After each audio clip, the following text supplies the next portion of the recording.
Hi hello నమస్తే.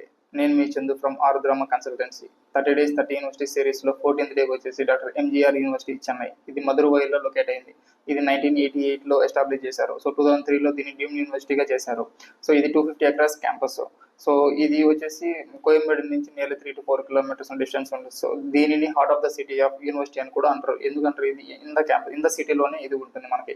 So ట్రావెలింగ్కి కానీ దానికి చాలా ఈజీగా ఉంటుంది.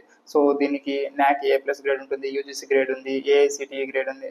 సో ఇంకా ఈ యూనివర్సిటీలో వచ్చేటప్పటికి స్లాట్ ఏ స్లాట్ బి అనేది 2 సెక్షన్స్ ఉంటాయి. సో స్లాట్ ఏ వచ్చేసి మనకు మార్నింగ్ 8:30 నుంచి 1:30 వరకు ఉంటుంది. సో స్లాట్ బి వచ్చేసి మనకు 1:30 నుంచి 6 వరకు ఉంటుంది. సో స్లాట్ ఏలో వచ్చేసి కొద్దిగా నేటివ్ పీపుల్, తమిళ పీపుల్ ఎక్కువ ఉంటారు, తెలుగు పీపుల్ కూడా ఉంటారు. కాకపోతే మేజర్గా ఒక 80 to 90% వచ్చేసి తమిళ పీపుల్ ఉంటారు. సో స్లాట్ బిలో వచ్చేసి మనకి తెలుగు పీపుల్ ఎక్కువ ఉంటారు, సో తమిళ పీపుల్ కొద్దిగా తక్కువ ఉంటారు. సో ఇంకా ఈ యూనివర్సిటీలో అడ్మిషన్ గురించి తెలుసుకోవాలనుకున్నా కానీ, స్కాలర్షిప్స్ గురించి కానీ తెలుసుకోవాలనుకున్నా కానీ బయోలో ఉన్న నెంబర్ని కాంటాక్ట్ అవ్వండి. సో ఈ యూనివర్సిటీ గురించి ఫుల్ వీడియో అనేది మా యూట్యూబ్ ఛానల్ పెట్టడం జరిగింది. So please do watch it.